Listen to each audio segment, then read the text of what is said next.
Sous les lumières vibrantes d'une soirée chargée de promesses, l'atmosphère était électrique. Des regards concentrés, des cœurs ouverts, des esprits prêts à s'élever. À l'Académie de la réussite totale de Porto Novo, ce mercredi 25 février 2026, la cérémonie s'est ouverte avec prestance sous la conduite du maître de cérémonie, le coach Gustave Toloma. Chaque fois que ces changements interviennent, notamment au niveau de la programmation, il y a certains qui s'accrochent aux anciens textes qu'ils trouvent tellement bons qu'ils ont de la peine à s'adapter et à s'approprier les nouveaux textes.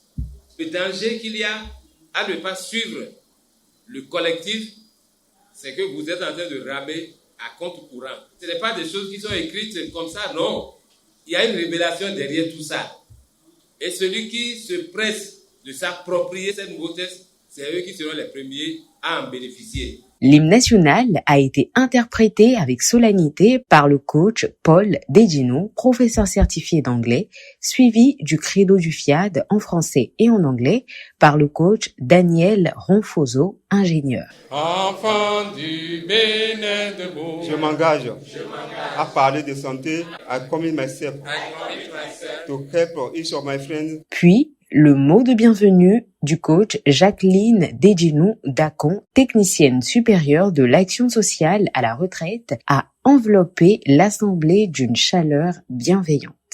Les académies de réussite totale se succèdent, mais ne se ressemblent guère. C'est fort de cela que le président mondial nous gratifie chaque semaine des thématiques pertinentes pour notre épanouissement et connaissance. Sur ce, je nous décrète la bienvenue en ce haut lieu de la formation continue à tous. Les exhortations ont constitué des temps forts d'une intensité remarquable. Le coach Julien Gévais-Dossa, instituteur, a martelé avec conviction dans la première exhortation que la richesse est le fruit d'un profond travail sur soi. La richesse n'est pas le but, ce n'est pas un objectif en soi, mais plutôt une conséquence de travail, de décision, de valeur apportée.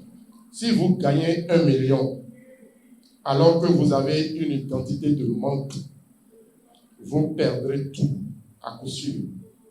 Le monde ne vous donne pas ce que vous voulez. Il vous rend ce que vous êtes. Si vous êtes vide à l'intérieur, votre compte sera vide à l'extérieur. D'où la nécessité de travailler votre thermostat d'abondance. Soyez solide mentalement et l'abondance n'aura d'autre choix que de s'asseoir chez vous. Le coach Romance Estelle Aizenon, sage-femme d'État, avec finesse, a interpellé chacun sur les exigences des carrières internationales en rappelant que s'attacher, c'est souffrir. S'attacher, c'est souffrir n'est pas un appel au détachement froid, mais à un attachement conscient en prenant garde de la nature de nos liens, en acceptant le changement et en ancrant notre identité à nous-mêmes. Un directeur ou un chef service qui s'identifie fortement à son poste en disant tout le temps « je suis le directeur, je suis indispensable ». Mais lors d'une réorganisation, il perd sa place ou son rôle. La souffrance devient intense. Pourquoi ? Parce que l'attachement ne concernait pas seulement le travail, mais l'identité. Quand je confonds ce que je fais et ce que je suis, la perte devient existentielle. Utilisez la gratitude pour équilibrer l'attachement. Se dire, je suis reconnaissant de cette relation aujourd'hui, plutôt que je ne pourrai jamais vivre sans cette personne. Lors du showtime, rire, mouvement, énergie collective ont électrisé la salle. Quant au coach Alexandre Deha-Zohon, inspecteur du Trésor public, il a profondément marqué les esprits en affirmant qu'il n'y a pas de guérison sans flexibilité. Il y a des situations que nous avons vécues par le passé et nous remuons toujours ces situations alors que la nature nous met dans une autre condition à laquelle il faut s'adapter. Donc la flexibilité dont on nous parle ici, c'est de ne pas rester dans le passé honteux ou bien dans le passé qui nous a défavorisés et être en train de remuer chaque fois cette plaie. mais c'est de guérir de cette plaie et à mieux avancer, faire face aux challenges et au succès qui est devant nous. Nous ne devons pas nous attacher à quoi que ce soit de façon indélébile. Est-ce que nous pouvons aussi lâcher prise dans des situations conflictuelles dans lesquelles nous sommes en train de tirer? On dit enfant,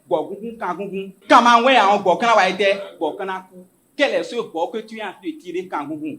Il faut que tu lâches prise.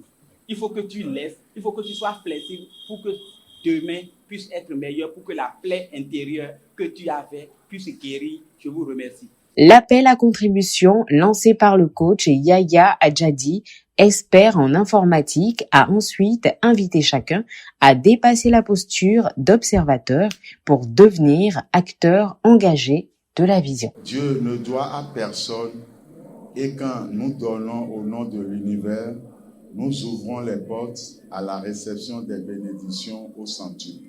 Merci de votre générosité et de votre confiance renouvelée tous les mercredis. Que l'univers nous bénisse au centuple. Enfin, l'atelier de programmation du logiciel de restauration et de réussite intégrale, conduit avec méthode par le coach Lydie Arlette Soudé, institutrice, a scellé l'engagement collectif à travers une répétition consciente et structurée. Je reconnais pleinement ma nature profonde et mon héritage divin. L'Académie de la réussite totale de ce mercredi a été exceptionnelle.